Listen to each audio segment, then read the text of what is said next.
Talking to you offline a little bit, you touched on getting into the field of soil. Everybody has a unique path that brings us here.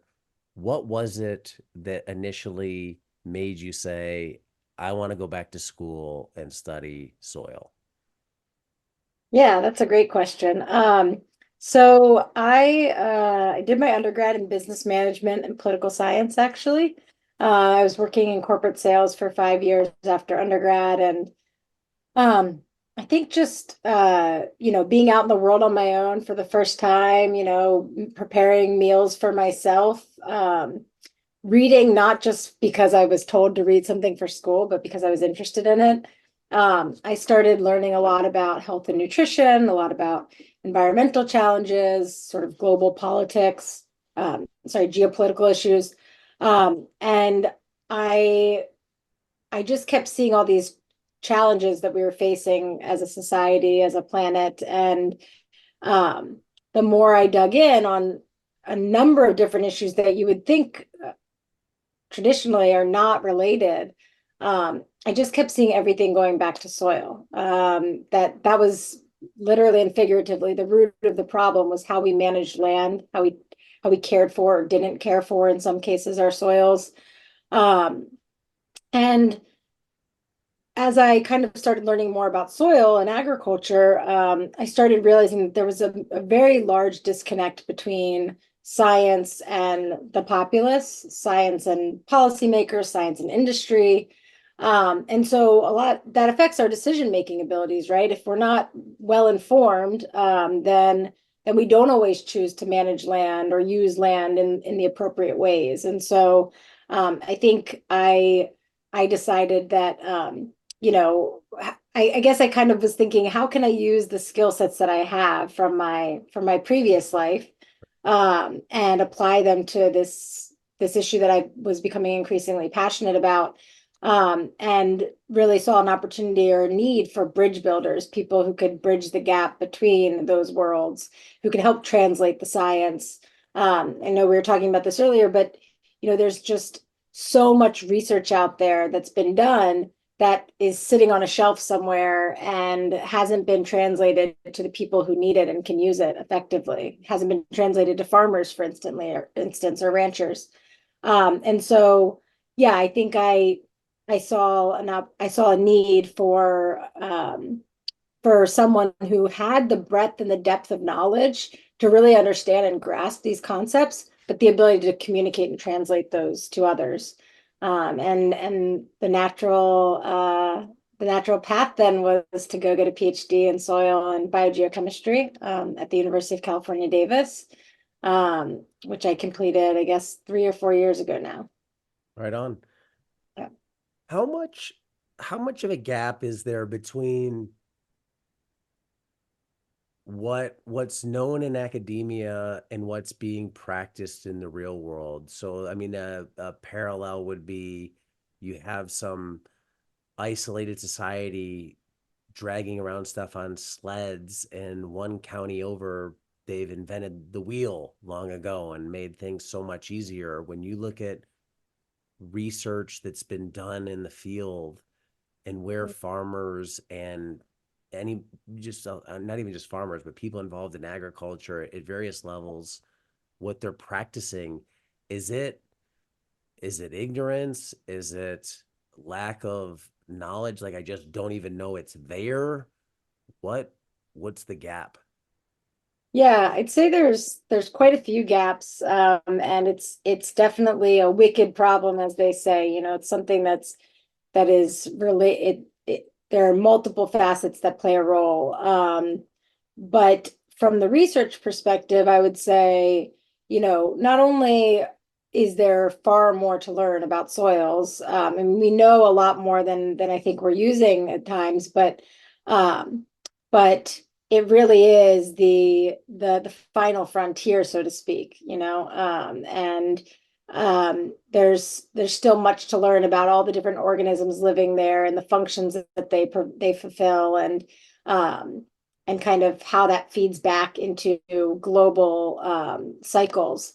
But the complication with soils is that even if you've done research on something specific, and you get some information out of that research, it's not always scalable, or it doesn't always readily apply everywhere. Soils are very unique. And so just like taking a quick step back, when you think about a human, how much diversity there is in human beings, for instance, we have parents, and then we have all these different influences that we encounter throughout our lives. So we have a genetic imprint, but then we also have just the different seasons of our life and things that happen to us that develop us into this person that we become, or constantly evolving person that we are. It's similar with soil. So every soil has its own distinct parent material, which is kind of the geologic material or organic material that it forms out of. And then over time, just like us, that material is subjected to various weather events, rain, wind, sun. There are different organisms that start growing on that landscape. The actual position of the landscape, whether there's a slope, whether it's facing the sun, whether it's not facing the sun. All of these factors combined determine how a soil is at any given point in time. And that's always evolving also, right? Because that, just like us, Right. the evolution process didn't stop. We're constantly being affected by the things we encounter. And so, so every soil is very unique. And when I say every soil, I don't just mean like at any specific farm or ranch. I mean, even across a given field in a farm or a ranch, there's such diversity. And so when we do research on soils, it's challenging to be able to cover the diversity of soil. Even if you narrow it down into like groupings or classifications, like we have what we call soil types or soil taxonomic groups. And even if you narrow it down to just kind of those groupings, it's still challenging to get the funding to be able to do research across a broad diversity of soil types. And then you figure even then there's going to be a lot of variability still. And so I guess what I'm getting at here is that, there may be research where we've seen how, for instance, like planting what we call a cover crop, a crop that you don't harvest it to sell on the market. You grow it to protect the soil, to feed back into the soil, or what have you. There's a number of different potential purposes for a cover crop. But for instance, there may be research on cover cropping, even in, let's say, specifically in California, or even specifically in tomato fields in California. The applicability of those findings to other tomato farmers in California is a challenge. It really depends. For instance, one of the kind of primary things is the soil's texture. So is it sandy? Is it clay? Is it somewhere in the middle, what we call loamy? And depending on kind of those soil types or the mineralogy that forms the clays in that soil, you're going to see different responses to a treatment. And so I guess that's my disclaimer to say, with soils, it is a bit complicated because soils aren't one thing. There are a diversity of different types of things, and the way they respond to land use or land management is going to vary from place to place. And so I think that's been one major limitation. That said, I think there are general concepts we know, there are general principles, so to speak, of soil management. Like, for instance, we know that a bare soil is an exposed soil, right? So if your soil is bare, it's exposed to wind and rain, and which can basically pick up that soil and move it. And that is a process called erosion that for that landscape results in the loss of soil. Importantly, fertile topsoil often, which takes a long time to build. And so those are kind of like some universal truths. We know that it's good to keep the soil covered. We know it's good to disturb it as little as possible. But what that actually looks like in terms of implementation, if I'm a farmer or a rancher, how do I take that information and apply it, is very complicated. So I know I've kind of roamed a little bit there from your original question. If I didn't capture anything, feel free to kind of cycle back to me. No, I think and you started to lead into where I was going to go next of if you think humans health, there's some broad generalities. Drink water, get enough sleep, have social connections. Um, you know, your calorie input should roughly match your calorie output. Yeah. And, from there you can go ad infinitum down into minutia of veganism and all sorts of things that are different for different bodies. Yeah. If you take what's known about soil today, are the ones you hit at basically like the four NRCS principles: maximize soil cover, minimize disturbance, keep a living root in there, maximize biodiversity. Are those are those the universals? Like they're going to work everywhere to improve the conditions of soil? And is there anything else you think that fits in that category? Yeah, I would say generally that those are sort of universal principles, universal truths. I'm sure you can get more granular on some of them. You could argue some of them encompass multiple different things, but um, for instance, like nutrient cycles, you don't want too much excess available nitrogen sitting around in your soil for a number of different reasons. And so, kind of fine tuning, if you're managing land, fine tuning your the amount of nutrients that you're applying, so that kind of to your point of the calories in, calories out, making sure that the nutrients in are matching the nutrients that are being taken up. It's not just about making sure that you don't add too much, it's also about making sure that you add enough, because if you're harvesting and moving crops away, you're essentially mining the soil of a certain suite of nutrients, and so those need to be replenished as well. I mean, historically we had flood events, right, that would deposit fresh, fertile sediment on top of the land surface. And we don't really have that so much anymore with dams and so on and so forth. And so, yeah, I think there's also like what I call tightening nutrient cycles, making sure that you're getting kind of the right amount, that there's not excess and there's not an insufficient amount. Um, I'd say there's probably, I guess the NRCS principles are keep the ground covered, reduce disturbance, living root, promote biodiversity.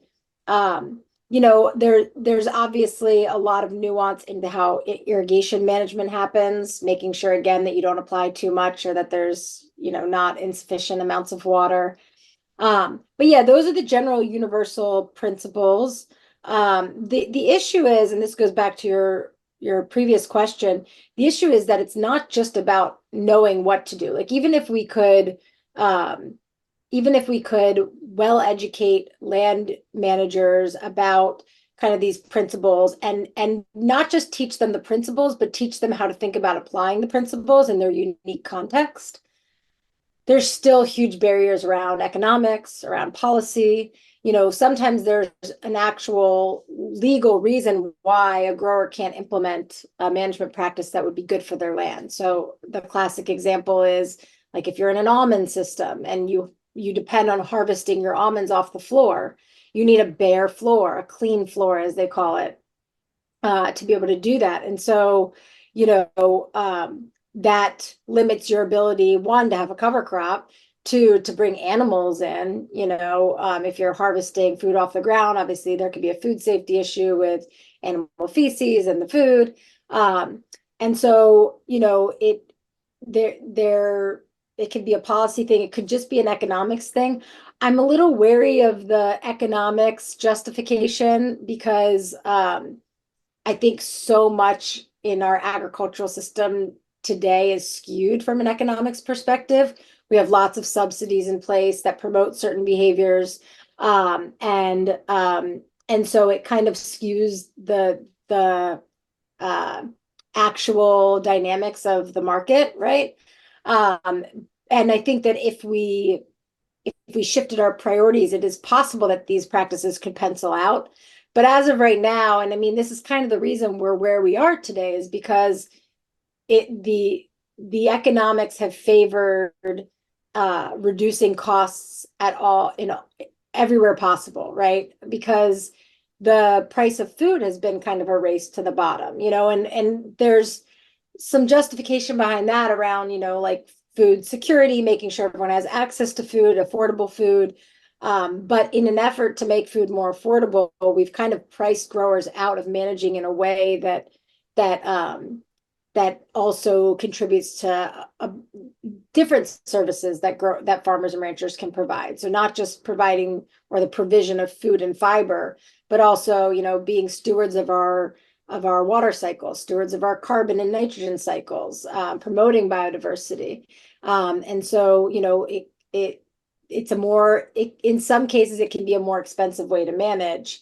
And growers, the margins have been so squeezed over the last, 50, 60 years that they're they're managing how they need to manage to stay alive, to survive. So yeah, part of it's a knowledge issue, and part of it's just economics and a policy issue. Is the role consumers play in that to support producers that do these types of things to pay the higher price for the calorie? I think for those who can afford it, certainly. I think consumers play a major role. I think they play a major role not just in buying the good stuff, but in asking for it. Because some stores, they're not sourcing in a way that would promote kind of uh, a more sustainable, so to speak, agricultural system. And so I think, yeah, asking for more locally sourced, regeneratively grown, or the other term that's used is like soil health management, or conservation management. But asking for these things, yeah, get to know your farmer or rancher, go to your local farmers market and get to know them, learn about what they're doing, support them where you can. But I think there's also a play around policy, like the Farm Bill. The Farm Bill in and of itself has such an influence on on the economic state of the U.S., the way that we manage our land and treat the environment. It that bill alone has a huge impact on our lives, and many of us aren't aware of it even. So even just contacting your local policymaker and asking them to support farmers and ranchers in implementing these practices through the Farm Bill. Public funding is likely not sufficient to drive the transition of agricultural management. But paired with private investment, I think we can actually support growers enough to de-risk the transition. Because that's the other thing. We don't know for sure that these are more expensive in the long term, but we know that there's an expense and there's a risk with transitioning management practices. And so as much as we can support growers through that, the better. And so, yeah, I think it's a combination of policies and markets. I mean, if you came out of UC Davis, you're up in ag country in California. Um, what experience do you have, if any, with growers who might be saying, Jessica, I hear you, but dot dot dot. Like, how does that pencil out? Are they receptive? And then it's concerns over, well, if I did that, then it would change costs. I get there's certain systems like your almond system, for example, right? They have to, that's nuanced. You have to work around that. But for a tomato grower who's growing a portion of the year and maybe the field sits fallow for the rest of the year or whatever, they could, maybe it's another crop. But what do you know from academia and then growers who've been educated about that real economic potential challenge? Yeah, well, I know the one thing I know for certain is that if you give a grower a challenge, they will find a solution for it. Especially if you support them in that process. They're some of the most clever and intelligent thinkers I've come across because they think in systems. They understand how natural processes work. And so, yeah, I mean, I think that the there's still very little we know about the economic balance. There's claims that are made that it's more expensive, that it's not affordable. but it doesn't pencil out. Again, some of that might just be associated with the fact that there's a cost to transition and there's a risk associated with transition. For instance, like growers have the equipment that they have, and their equipment is expensive, and so if now all of a sudden they want to use no-till, they need a no-till drill. They maybe need a roller crimper to terminate their cover crop.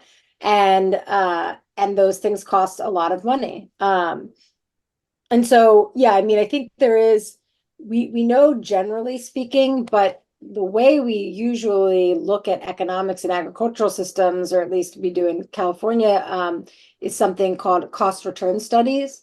And so those are actually used quite heavily by growers to determine what crops they're going to grow, because they can see what the cost of production is and what the potential, revenue or return will be.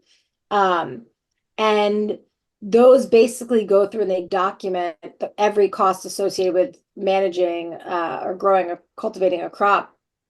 And they're very comprehensive. And so, but the thing is that they're all based off of conventional management up until now. I know of one in California that looks at cover cropping in agronomic crops. I think it's in like small grains specifically. And so, yeah, we don't really know much in terms of like actual dollars and cents. We have general ideas, and I know of growers who figured out ways to make it work financially and even, do quite well. Typically, those growers are using what are now considered, although, historically it would have been the reverse, but now considered non-traditional markets, right? So, where they're going direct to consumer, where they're selling at farmers markets and things of that nature, because there's more of the ability to do that markup, and to extend the cost onto the consumer. Whereas, when you're selling into a large packer processor, or, a retailer's buying your product, or a food service provider or something, again, that's where the margins have to be quite thin. And so it's not as easy to make it work. Consumer side of things. For some consumers, people listening to this, they get it. They want to support the practices for many reasons. They want to support the growers doing these things because they view that work as important. They know that what the grower is doing on the land is important. They view it as a health measure, Yeah. that they're getting a cleaner food. Yeah. You talked previously about the importance of soil and human health, that connection. Yeah. For consumers who, let's say, you didn't even care about the regenerative effects. I just care Yeah. about what it's going to do to my body. What would Yeah. be your case to say support producers who grow food like this because it will help your body for these reasons? Yeah. I mean, honestly, I think that that's in some ways, the most compelling reason. I think that there's definitely a lot we know about the impacts of our current approach to agricultural management on the quality of water. We see eutrophication in dead zones in the Gulf of Mexico, for instance. On quantity of water, we see the draining of aquifers, and obviously water is a cycle, but in terms of clean water, we know that it impacts air. We've seen, for instance, specifically in California, the effects of tillage on what's called particulate matter, or kind of the dust that goes airborne, and then you're breathing that in. There's the rates of like allergic rhinitis and allergies in the Central Valley of California are through the roof, and potentially that is a big part of why. And so I think we know about some of these negative impacts that agriculture can have on the environment. I think that the sort of we're still just learning about the regenerative effects, like how we can actually turn the clock back on those things. And so one, I think there's a lack of certainty, both in kind of what we were talking about before, because soils and landscapes are so diverse. What are the practices that are going to lead to those regenerative outcomes? And two, what's the sort of magnitude or like actual potential for those outcomes to like, are you going to increase it 10% or could you increase things 50%? I think there's still a lot to learn in that way. But I think the human health benefits of eating fresh fruits and vegetables is kind of indisputable for one. So, I mean, even if we just start there at that layer, like most of the American diet comes from five crops, right? And those crops typically go into processed food items, right? So it's like wheat, soy, corn, rice. I'm going to draw a blank on the fifth, but you know, the diversity of our diets matches the diversity of our landscapes, right? And so even if you look at it from like the most basic level of, you know, if we promote diversification in our agricultural systems, it will lead to diversification of our diets and larger consumption of fruits and vegetables. That's like, we already know. In fact, that's one of the few things we really do unequivocally know from a nutritional science perspective is that increasing the consumption of fruits and vegetables, fresh fruits and vegetables, especially is, you know, correlated with lower incidence of morbidity and mortality. So, you know, less likely to die at a young age. Right. And so that's one. The other thing though is, you know, the nutrient density of that food that you're eating. So it's not just about calories in, calories out, you know, you also want those calories to be in, you know, enriched, so to speak, with a diversity of essential nutrients. And so we have seen they've tried to approach it from the perspective of organic versus conventional and had a really hard time coming up with actual trends or relationships. I think back to this soil's very diverse perspective, you're not always comparing apples to oranges. I mean, maybe you're comparing apples to apples in the sense that you're actually comparing apples, but it's actually apples to oranges because maybe this apple was grown in a very fertile soil and this apple was grown in a very a very old kind of leached out, not very nutrient rich soil. And so you know, you really, if you're going to look at the difference in nutrient density by management, you really have to control or constrain for soil type. It's and so when they've done that, they have shown that there is a difference in the nutrient density with when a crop is grown in a soil that has a higher what's called organic matter content. And so organic matter is basically the, you know, dead, almost dead, kind of recycled organic materials from the soil. You know, maybe it came from plant matter or animal waste or the dead body of an insect or something like that. And these as it's cycling through the soil, it forms, some of it sticks around as what's called organic matter. Organic matter is about 50%, 60% carbon, and the rest is kind of the suite of plant essential nutrients.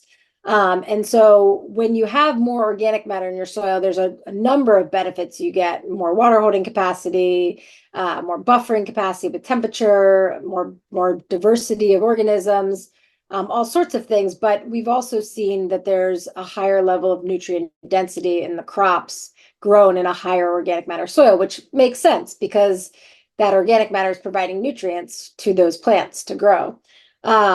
We've also seen when you have more, and this kind of does trend with organically managed systems, but when you have a larger population of what's called mycorrhizal fungi, so mycorrhizal fungi connect the plant roots to resources in the soil. They can help increase the access to water, to nutrients and things of that nature. And we've also seen both greater nutrient uptake and also lower uptake of heavy metals when you have a higher population of mycorrhizal fungi. And so they're kind of potentially mediating a little bit what's going into the plant, making sure that it takes in the nutrients it needs and that it doesn't take in too many of the ones that we don't want. And so all this to say, I think that we know that management affects the nutrition of the plants. We don't know how much, we don't know how it affects it everywhere, but we have a general idea of that relationship. The other thing I would say is just you know, the black box that we really know nothing about is the microbial relationship. And so, when you're eating food that has been heavily pasteurized, it's been sitting on a shelf for who knows how long before it even makes its way into your refrigerator versus something you've just picked off the vine or that you've gotten at the farmer's market and was harvested that morning. Um, you know, just freshness alone actually greatly affects the nutrient density of a crop. But also, what else is there that we don't know about in terms of microbial inoculation? Like microbes on the things that we eat would be one of the ways that we would inoculate our bodies. And we've kind of put a giant wall in between that connection, right? Because food gets so heavily cleaned and pasteurized before it gets to us. And there's reasons why, and there's arguments for why that could be a good thing, but there's also trade-offs with anything, right? And so we've lost some of that connection and some of that relationship to our own microbiome. And then the final thing is just exposure to contaminants, right? I mean, we know that there can be responsible ways to use pesticides, insecticides, herbicides, and apply them in ways and with timing such that it's less likely that you're going to have residues when it comes time to eat the plant. But that said, there are varying levels of toxicity and persistence for the pesticides that are approved for use in agriculture. And regardless of how we may aspire to manage to prevent those from making their way to the food that we buy in the store, plenty of tests have shown, there's been plenty of studies as of recent that have shown pesticide residues on almost everything. And so, yeah, I mean, I think just even that exposure, to the extent that you can limit that exposure, the better. Importantly, though, it's not just about our own exposure when we're eating it, it's about the exposure of the farm workers who are applying it. And so, yeah, I mean, I think from a health perspective, there's a number of reasons why support, we are what we eat, right? And that food is literally information that in quote unquote forms our body, right? And so, the more nutrient dense, the fewer toxic compounds, the better that food is going to fuel and nourish our bodies. I know people are going to want a definitive answer, Yeah. reduced down, and I just hearing this, I don't think the research is going to support that. But could you, from an academic perspective, could you say generally crops grown in these more regenerative systems, so higher organic soil matter, higher microbial content, that type of thing, are generally healthier while they are growing and produce a more nutrient dense crop? Would I get picked apart in academia if I said that? I think that again, there's caveats for, there's nuanced situations and circumstances, but I think in general, as long as the framing is around like higher organic matter, uh, and or more microbially diverse soils, rather than just like putting it in a bin of organic and conventional, and that's a whole wormhole we could go down because there's also complications in how organic is actually implemented at scale these days. Right. Um, and it's not exactly what we maybe thought of when organic was first kind of coming onto the scene. But I would say that it's not that we haven't seen examples where organically managed produce had higher nutrient density than conventional. There's plenty of studies to show that. It's been shown in blueberries and corn. In fact, there's a research site in California, a long-term research station actually where we showed higher levels of antioxidants and phytochemicals in the tomatoes under organically managed versus conventionally managed. But there's just also plenty of studies that have shown no effect. And again, I think part of that reason is because organic conventional isn't enough of a specific control. Like that's not that can mean a lot of things still. There can still be a lot of variability in what one organically managed farm versus another, or one conventionally farmed versus another. But when you boil it down to like soil organic matter and microbial diversity, or abundance and diversity of microbes, I should say, then yes, I think most people would not take issue with the statement that food grown in a higher organic matter, more microbially diverse soil is going to have a higher level of nutrition. I think that's pretty well accepted. I think the organic misunderstanding is something the public doesn't get, because you can have ABC farms growing 1,000 acres of organic lettuce, and it's essentially conventional ag using non-synthetic Exactly. chemicals in it. It's Yep. tilled, the fields are mostly open. Like the only difference is the seed, and what's being applied to the crop is passes through one filter versus not passing through that filter. Yes. Yeah. And candidly, because they don't have access to herbicide, like, very effective herbicides, I should say, they're often needing to do more tillage, more passes, which means more use of more passes of a tractor, of a piece of equipment, which means more diesel use.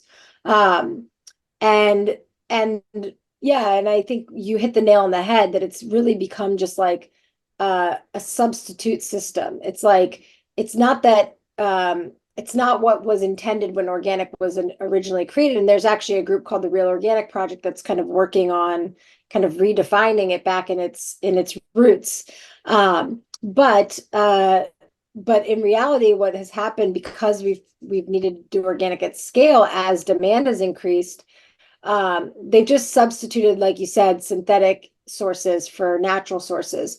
That doesn't always mean better, candidly. I know it might feel better, like it might feel good to say that it's from a natural source, but what the kids today say is nature is metal, right? Nature can do all kinds of things, and nature needs to fight and compete against each other sometimes. And so, a microbe, for instance, or an insect can produce some pretty noxious chemicals sometimes, that then we can use as a natural source to create a pesticide. And essentially, whether it's organic or conventional, agriculture has to kind of decide what lives and dies, right? And organic still uses insecticides and herbicides. They're just, again, from natural sources, they're organic approved. And sometimes they could still be just as toxic and persistent. And there's actually a great resource from the Xerces Society, is it? That goes through kind of the organic approved pesticides that are actually quite toxic still.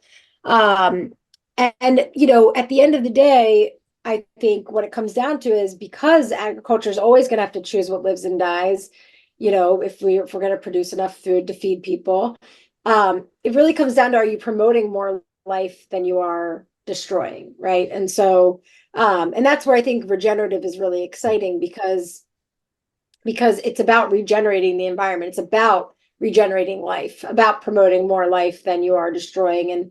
And there may be many ways to get there, many roads that will lead you to that outcome. And it could be in a conventional system where you're really dialing in your applications and being responsible with your use. And it could be in an organic system. I think that regenerative is really promising because it doesn't try to be too prescriptive. It has principles that are based in natural systems and processes. And if we can promote and leverage those, then we can grow food in a much more sustainable way. Yeah, it's a thought process versus a recipe. Exactly. Yeah, this makes a really good case for people to buy from small growers that they know. You know their practices, you like them, you support Yep. them. Do that. Grow at home, right? You lower the food mile by a massive amount. There's no more mile.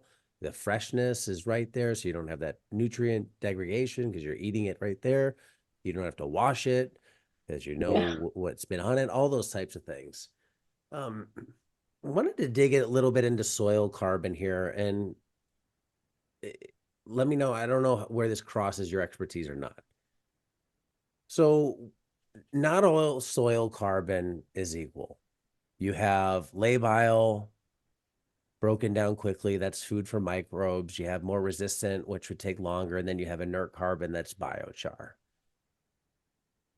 There's a lot of talk now for like pump a bunch of carbon into the soil for climate change, like get it out of the atmosphere. So if you just took a massive amount of biochar, which is inert carbon, and shoved it into the soil, the crops growing in that soil, the microbes living in that soil, they can store some water. It can help with cation exchange, hold on to stuff, give housing for it, but it's not going to turn into food anytime soon.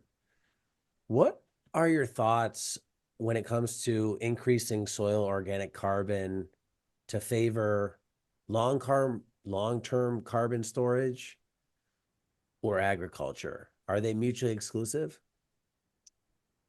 Yeah, so I guess you know, carbon doesn't exist in a vacuum, right? It's the backbone of biological molecules, and it's often a in association with other nutrients, right? And so there are trade-offs to, for instance, this idea of like, let's just biochar it all um, and and and store more carbon underground because there's nutrients that are going to be in that biochar as well. And some of that leaches off a bit as as the biochar remains in the soil, and they've actually shown like uh that maybe some of like the initial increase you see in productivity when you've added biochars because there is that flush of nutrients coming off of it, um and that dwindles over time. But yeah, I mean, I guess for what I would say, uh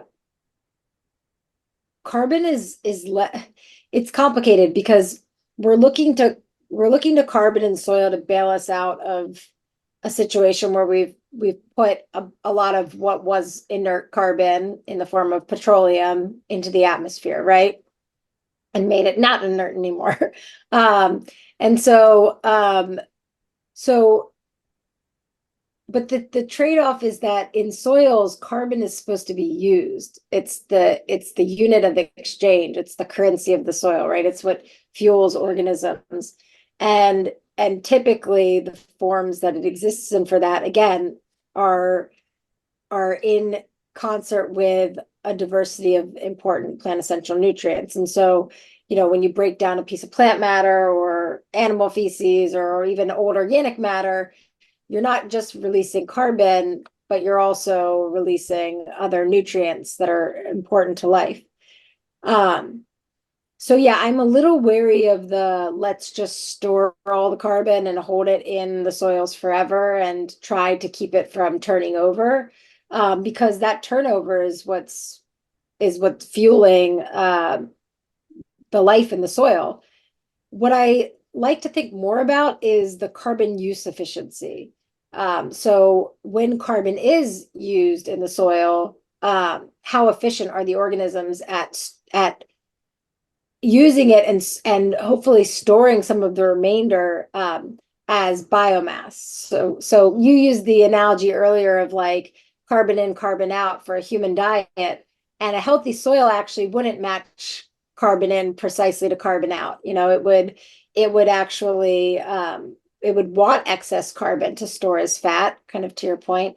Um, and so the only way to do that over time is to have more efficient transformation of of matter, more efficient organisms, right? And so this comes back to the physiology or the health of the organisms living in the soil.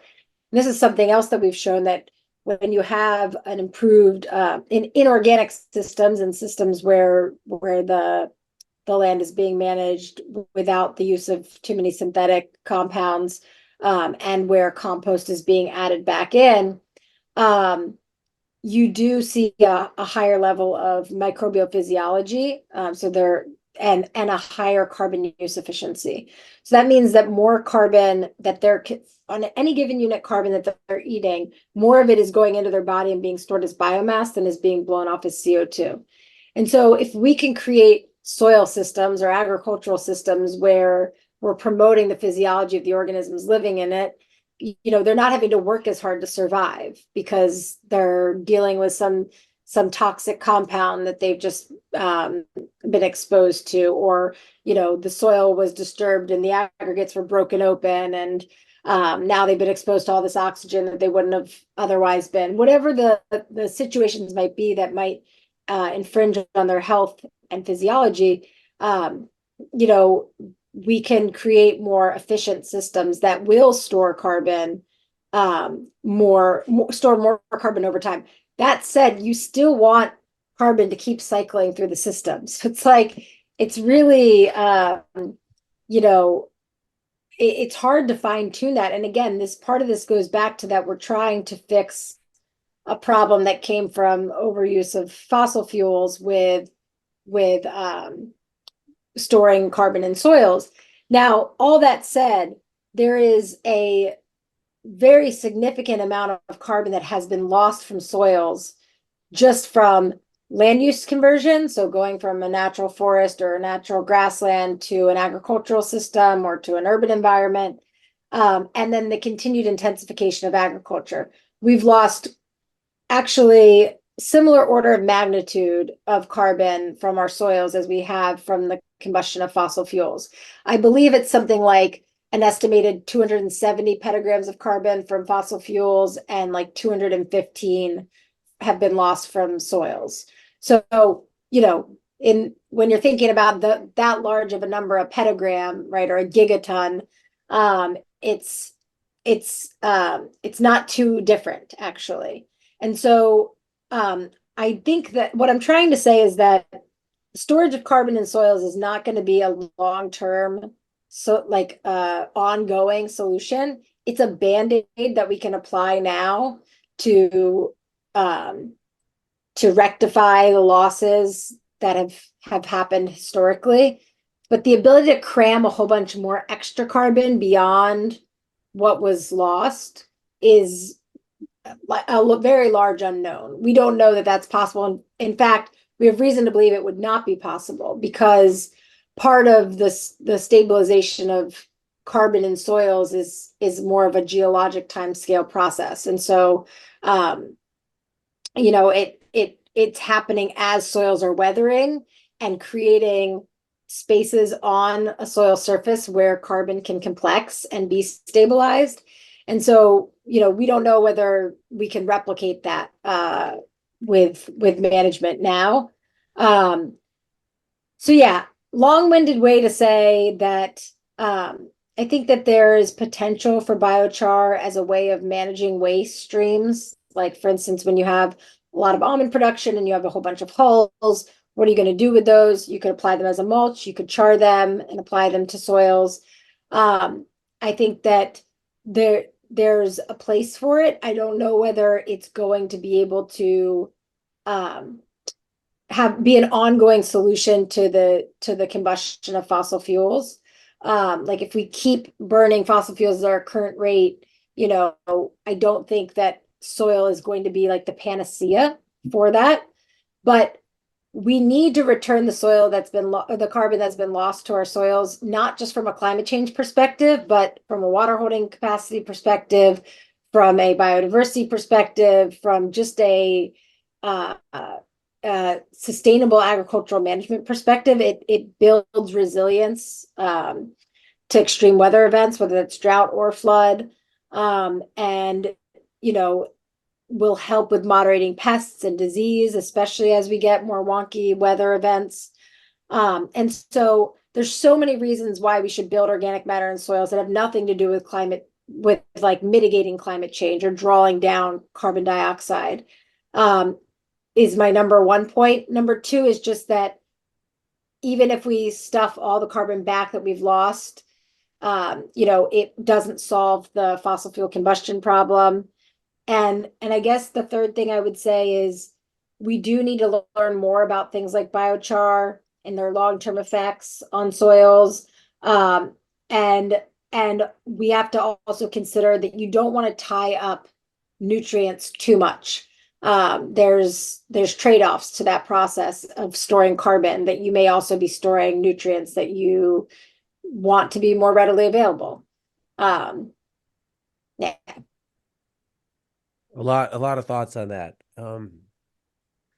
I don't want to imply a negative thought, but this is the only thing I can think of to ask this question. So a Ponzi scheme is soil microbial activity a Ponzi scheme? So if I keep putting organic matter into the soil, that ties up the microbes eat it, microbes eat other microbes, and most organic soil carbon is stored in the microbial biomass, not in sticks and stuff.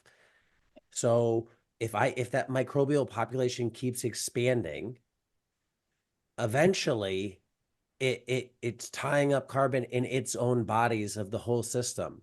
And that carbon's tied up until that system dies, and then that microbial biomass liberates out. Is that what happened when ag, conventional ag came in and we lost that whatever 260, I forget the units on it. Is that just a massive amount of biomass suddenly was volatilized, burned up, used up, and went into the atmosphere? Is that where it all went? Because if the system's living, I'm holding on to the biomass. But once I die, unless something doesn't eat me, that biomass is free to turn into CO2 and go up into the air. It's a little more complicated than that, I would say.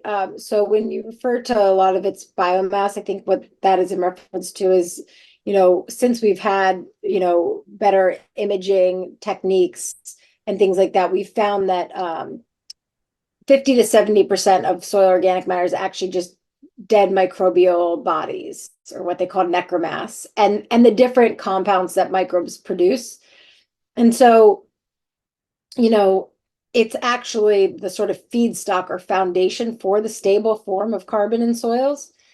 And so when a microbe dies, it doesn't necessarily just like become liberated or lost to the environment. It kind of depends.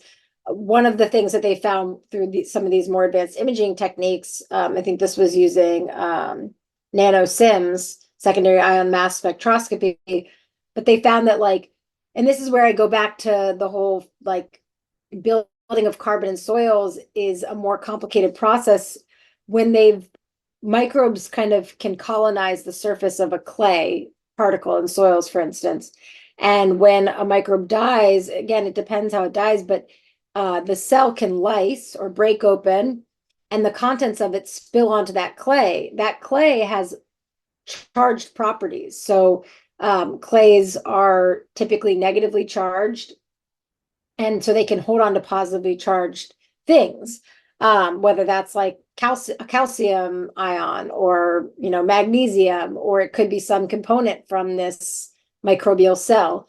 And so that begins potentially, we're starting to learn more about this process of sort of like complexation or organomineral aggregation, where you get then maybe another clay on the other side, and it actually can also contribute to the formation of aggregates, right? And which is like the soil structure, so to speak. So I think as the microbes, you want microbes living and dying and turning over, and that their dead bodies becoming part of that more stable organic matter. I think that a lot of what happened when we switched over to agriculture was that one, the disruption, the disturbance, breaking open aggregates that were holding on to stable carbon historically, and then exposing those to oxygen, exposing those to organisms that then it could be decomposed and broken down. And, some of that carbon could become CO2. I think the other thing is like keeping ground bare more often, or even just like imagine when you come and you clear cut a forest, or you get rid of grasses in a grassland. um, you've just immediately cut off the food supply to the organisms living there. And so this goes back to that idea I was saying of carbon use efficiency, because now all of a sudden that carbon's not really coming in that super labile, the form you mentioned, that's like easy to consume, like through roots. Roots produce carbon compounds that are fairly labile and that plants can, or that microbes can take up pretty easily. So suddenly they're kind of being starved, which again goes back to affecting their physiology and their efficiency. But now they have to do more work also to go find food. And in some cases, if there's not new food coming in, they're going to go to the old stable organic matter and start chewing up that. And so again, I think what happened is a lot of the agricultural practices that we started doing reduced the efficiency of those organisms, and then was also asking for more and more productivity over time. And so, where are microbes going to get? Sure, maybe you've added N, P, and K, and so maybe they have access to those three nutrients, but there's other nutrients that they need for their own physical activity and also for the plants. And so where's that going to come from? It's only going to come from stable organic matter. So we've basically mined the organic matter over time. And I think that's what's contributed a lot to the loss. Either disturbance and breaking things open, making them more vulnerable to loss, or just a lack of sufficient inputs of carbon, especially in a labile, easy to consume form. And then just by over time affecting the physiology of the soil life, we've created less efficiency. And so we've just been mining over time. Thoughts on compost versus cover crops is two different ways to put to put carbon into the soil. Cover crops are shooting it out through the roots in one form. Compost, let's assume we're in a no-till system, surface applied, stuff has to go get it and bring it down. Yeah. What do you think about the two in terms of building? Obviously, both are good, but is there a one that leads to faster, higher increases in soil organic matter? I was going to take the cop out and say both, Right. where you can do both. Obviously, regardless of whether you're doing one or the other, really important to still be paying attention to your nutrient balances, like doing soil tests, making sure that you've got the right blend of, like, compost itself is going to have different ratios of carbon to nitrogen to phosphorus, and you want to make sure you have the right amounts. You want to make sure if you're adding legumes into your cover crop mix, so legumes are the ones that fix nitrogen, which is awesome, by the way, just like one of those things nature does for us totally free of charge. Takes the triple bonded N2 from the atmosphere and breaks it apart so that you can actually create amino acids and proteins and have nitrogen available for plants. So yeah, obviously, regardless of which one you do or do both, really important still to think about your nutrient applications and make sure that you're applying the right amounts, and having the right ratios of nutrients. But if I had to say one or the other, I guess I would say it really depends on. This is very common in soils. It depends. It's the most unsatisfying answer, but it really depends on your context. Like if you um, if you cannot grow a cover crop because of water restrictions, for instance, like you don't have enough water to really get it established, and it's even if you planted something, nothing really grows, right?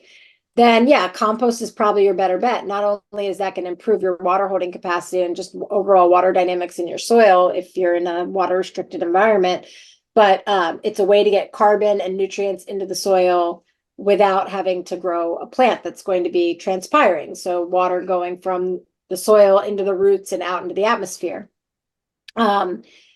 just as a disclaimer, because I said that, I want to mention that there's also the trade-off with cover crops of not only, it's not just that you've put a plant now that's transpiring water, you also have reduced evaporation because you have more cover.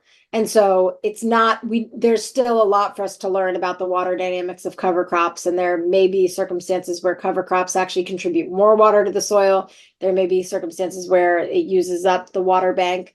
Um, but but yeah, if you can't get a cover crop established for whatever reason, maybe it's even timing, like the way your markets work, you need to get your cash crop in a certain time and you don't have a long enough window to get something to really establish, then yeah, compost is a great alternative. The other thing that's great about compost is that it's what I was saying before about organic matter, similar thing. It's like, it's not just a carbon matrix, it's also the suite of plant essential nutrients. And so it's providing food as in the form of fuel and nutrition to your soil organisms. And yeah, I'd say that compost is nice because um, it's not a change in management that is going to cause much. I mean, sometimes we want to disrupt our management systems, but if you're just dipping your toes in and you don't want to have too much complications or changes in your management system, compost is something you can add in and apply without, having to change too much. Cover cropping is definitely something that takes a little more time to dial in, figure out what species you're going to plant, how many different species, when you're going to plant, how you're going to plant, when you're going to terminate, how you're going to terminate. And so it gets more complicated. But cover crop is something that not only is easy to implement in a nice like first step, but it also kind of turns on your soil microbial community. So, which is another reason why I like it as like a gateway drug. It's like it's gonna provide food and nutrition to your microbial community. It's gonna turn those guys on in ways that will create more resilience in your system and more ability to add in other practices that might otherwise be challenging.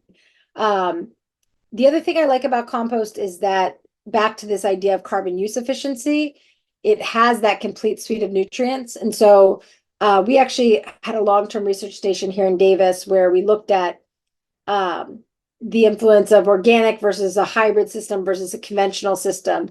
And the hybrid system did not receive compost, it just received a cover crop. And the organic system received cover crop and compost.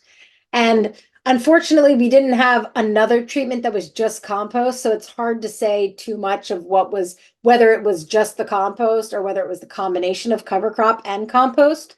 But what we do know is that the cover crop alone system actually lost carbon over time, or soil organic matter, and the organic system actually increased carbon over time. And so whether it was a synergy of the compost and the cover crop, and so my answer to your question would be like, yeah, both, or whether it's the differentiator of that compost adding in that complete suite of nutrients, and maybe there was something that was otherwise lacking and affected the efficiency of the system in the where we just had the cover crop. But the last thing I'll say on this issue is that the thing that cover crops do that compost can only like you said, if you do a surface application and you leave it there, maybe it's slightly protective, but it's really not protecting the soil surface. And there's a great quote that says, Mother Nature is a staid and dignified, what do they say? Mother Nature is a staid and dignified woman, no nudists by choice. And so, this idea of like, keeping your mother clothed, keeping vegetation, keeping plants on the ground, that alone is going to have such a positive effect, just by not losing topsoil. I mean, they say it takes, and this is maybe slightly exaggerated, but they say it takes about 1,000 years to build an inch of topsoil and seconds to lose it, right? I mean, you leave it exposed, wind blows in, water washes in, and it takes that soil with it. And that's one of the biggest assaults we can do to the landscape, you know? And so I think it's hard to really pick a winner there because they both have such important roles to play. So yeah, I'm gonna take the cop out and I'm gonna say both. Well, that's good. I mean, it's a good answer for an it depends scenario. I like that you hit on context because that it's totally true. And people don't want to hear that. They want, tell me what to do. Take this pill. And like most things in life, it's never that easy. There's so many factors. The good thing is you don't really lose with either one of these. Yeah, yeah. Yeah. So they're both And wins. And to your point about like people want like tell me what to do, I think that can be true for, things where, you have enough on your plate and for your day-to-day activities, you just want it to be simple. I think with farmers and ranchers, this is their livelihood. This is the thing that they're like, you know, they understand that context matters and that what works in one place isn't going to work exactly in their place. And so for farmers and ranchers, it's actually unique and slightly different. It's they don't just want to be told what to do, they want to be told how to do, how to think about something. They want this like understanding of the general principles and how soils function. But then they want to be able to apply it to their own context. The thing is that that's really hard to do in isolation. And so what you're seeing more of nowadays and what kind of gives me a lot of hope is the formation of what they call communities of practice or participatory systems, where it's like you have a network of farmers and ranchers in a similar region, similar production system, maybe even similar soil types that are working together to learn, to share knowledge, and that doesn't always mean sharing like here's this great practice that works. It's like, hey, this was total boondoggle, like I failed miserably. And we can go a lot further faster in that way, and I think that is and can change the way research engages with agriculture, because we're starting to see more on-farm research, more of this participatory research where the questions aren't just coming from what like I as a researcher think might be interesting or might lead to like global results that's going to get published in the biggest most popular journal, but the questions are being informed by farmers and ranchers in that region that have real questions that have real applications, and being able to do that research on farm so that you're recognizing that you can't control for everything in the real world. And when we embrace that, then we can get learnings that can be shared across the community and that can actually be effective. And so they stick. It's not like I tried Right. this thing, it didn't work, and then I never want you to talk to me about improving my management again. But it's like they actually then will come back for more. Like, oh, that helped improved my management, that helped improve my yield, made things easier for me, and I want to know more. Yeah, that community data exchange and hopefully, people listening to this, it's like you learn, you try something on your own, you talk with neighbors, people in your own community doing it. How did it work? We're not saying any of this is gospel. That you learn over time from practicing on your own conditions. It Thoughts is on, gospel though, Diego. well, God 100% grabbed a true. handful of clay and breathed life into it. And it's not just the biblical sense. It's like you go to any culture, and man or humans were created out of dust, clay, mud, soil of some type, right? It's like back to what we were talking about, the nutrition connection. It's like we literally are what we eat. And people say we're stardust, but if we're stardust filtered through soils because it had to become soil to get taken up by a plant, to be eaten by an animal or a human, and to become our bodies. So not to go on a little Yeah. tangent there, but since you said gospel, I had to jump on it. Well, we're microbial anyway ourselves, right? Like Exactly. um, I hear this a lot. Thoughts on compost on the feel good scale. I take a bunch of organic matter, I pile it up, I turn it, it breaks down, it gets smaller. A lot of that size reduction is stuff going up into the air. Yeah. Is the net gain of what you get worth the trade-off of what gases were produced to make it? Yeah, that's a great question.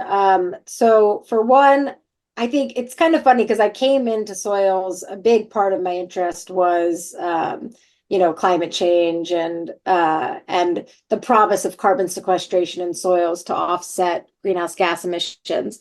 And I have to say, like it's kind of the last thing I think about now. To me, the climate benefits are like the cherry on top.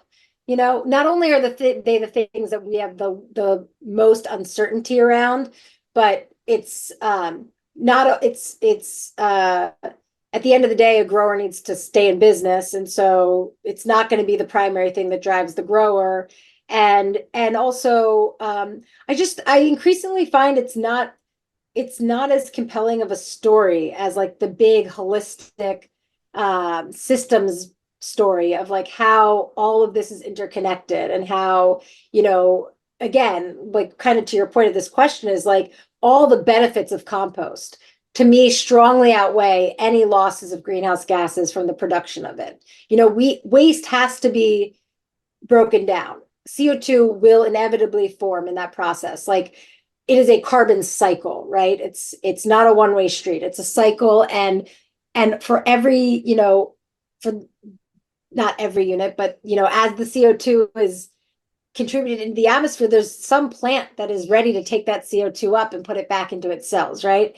So to me, it's like waste has to be broken down, and I'd much rather see it be broken down in a compost pile than in a landfill, right? You're going to get much worse production of greenhouse gases, and candidly, they're going to have a higher forcing, radiative forcing.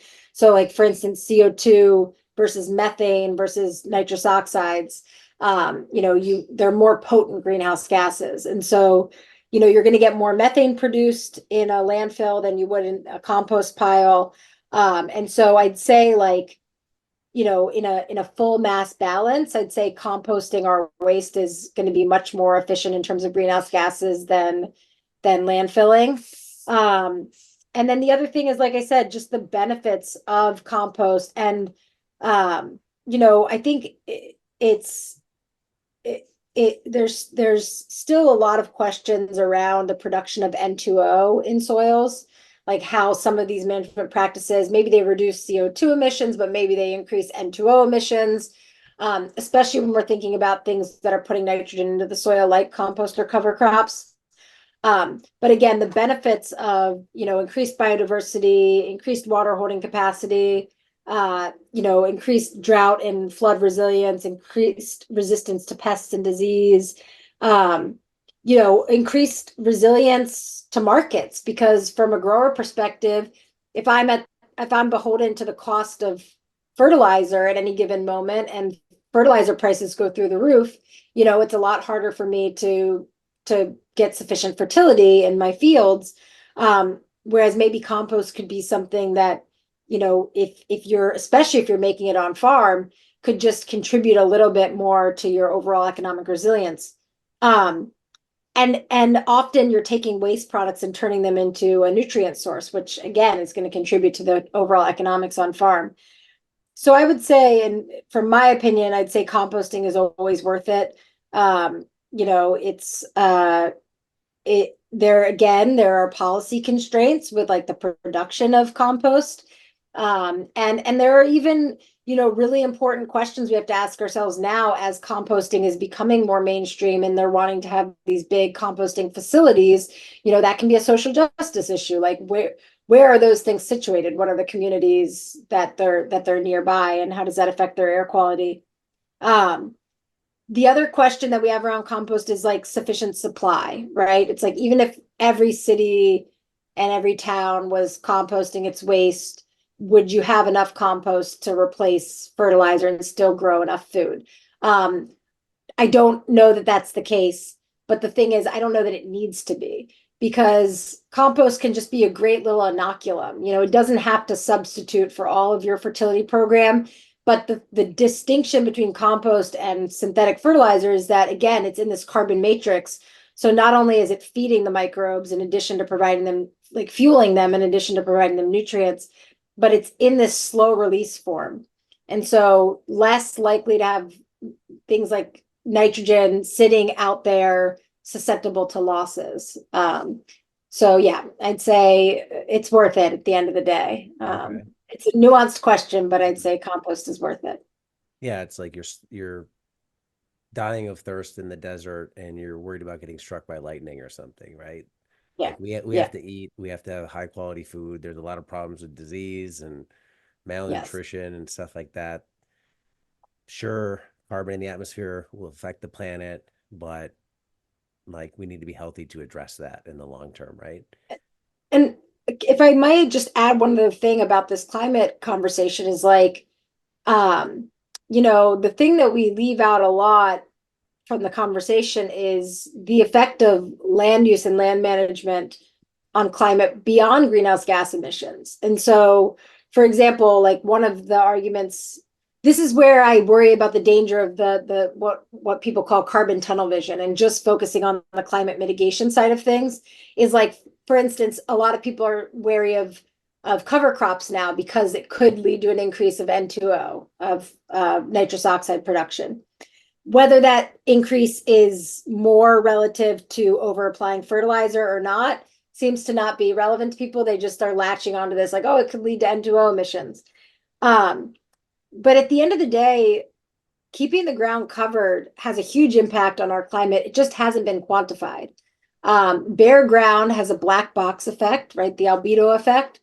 And no one is really, I've not seen anything looking at how simply just changing the the vegetative cover of our landscape would affect our overall climate.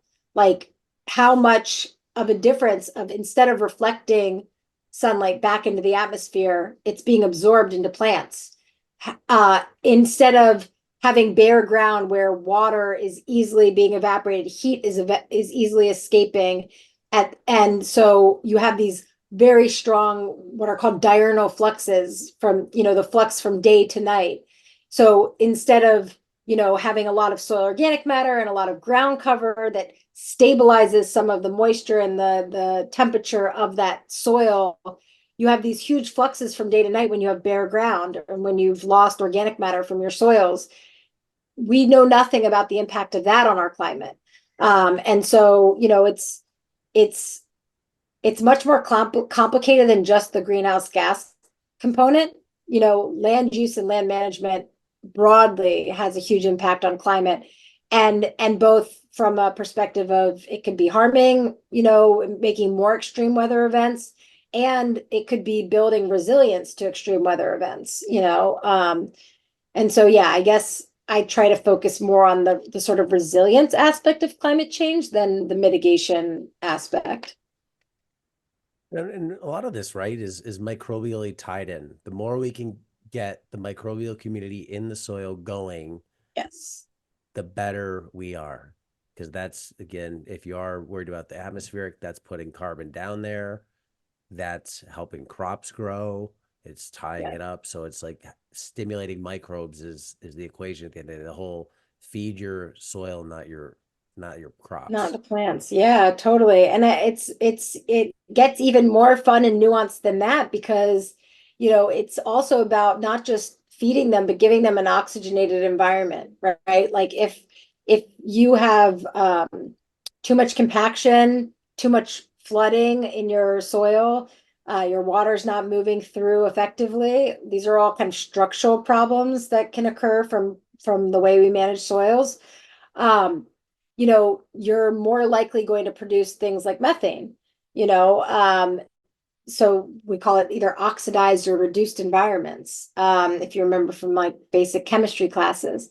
And so, the more that microbes have the resources and the environment that they need to thrive, again, back to the more their physiology is improved, the more efficient they are at using carbon, at storing carbon, at cycling nutrients. And so, yeah, it's feeding your soil, not feeding your plants, but it's also just it's caring for your soil, not just your plants, right? It's creating the ideal conditions so that microbes are building organic matter, but that they're also, you actually want them to be producing CO2 more so than you do want them to be producing methane or nitrous oxide. Again, back to like nitrous oxide is 300 times more potent than CO2. And so, they're going to produce CO2. That's a good sign. That means they're alive. It's like us, you don't want to not be produced. We're contributing to greenhouse gases also every day, but you don't want to stop because that means you're dead. Right, right. And the same goes for microbes. It's like you just want them to do it as efficiently as possible. I think this came up on a past podcast, and I don't remember who I talked to, but isn't there something where the off gassing of CO2 from the soil surface at night, like that directly fuels the plant growth above it? So it's another reason why you want it. It's like why pot growers are pumping CO2 into their greenhouses. I mean, yeah, I think again, that's something that probably is nuanced and depends on the crops and the conditions. But yes, I think that is there, plants are taking up, and it also, I'm not so sure about the nighttime component of it, just um, because plants, again, it depends on the plants, but there are plants that shut their stomata at under certain conditions, and so they wouldn't be necessarily taking up the CO2. But yes, it is a cycle. Again, it's like plants need CO2 to grow, to make the like that is the form of carbon that they use to build their cells. And so and the oftentimes the parts of the plant that take up the CO2 are on the underside of the leaves. And so you've got the CO2 coming up from the soil, and the leaves are right there to take that up. And What a so yeah, coincidence, right? yeah, Yeah, perfectly placed by nature there. perfectly placed. That's how nature does. Here's a question I ask everybody who comes on. If you could have one unknown that comes across your field of research, if you suddenly were provided with the answer to that, what would be the thing you'd want to know? Like the question that we just don't know now. And if you could come upon the answer, it would be either a big unlock or enable us to take a big step forward. Is there anything that you would love to know the answer to? A very good question. From an agricultural perspective, I'd like to know how implementing reduced tillage or no tillage affects nutrient cycling. Because I think that that's one of the big barriers to implementing those practices is that there's like a lag time and a nutrient tie up that can lead to decreased yield and then can discourage growers from continuing the practice. So like what is the actual effect on nutrient cycling and how can we override it like in the short term so that you can get to a point where you can implement those practices more long term. So that's my from an agricultural perspective, one of the things I'm most keen on. I'm gonna cheat. I'm gonna take another one too, which is the actual impact on water dynamics of cover crops. And again, it depends thing. It depends on the soil type and the region and climate and production system.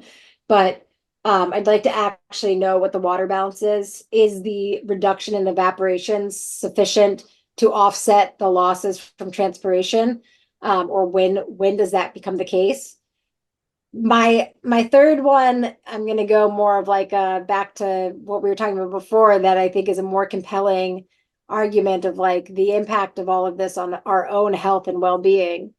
And I'd really like to know the relationship between the like how how connected the microbes in soil are to the microbes in our gut. Like, you know, we have to inoculate our gut somehow, and we know that a lot of that comes from breast milk and kind of, even just like childbirth as we come through the canal. There's a lot of inoculation that happens. But on an ongoing basis, like how much does the food we eat inform the microbial community in our gut? Um, those would be my top questions.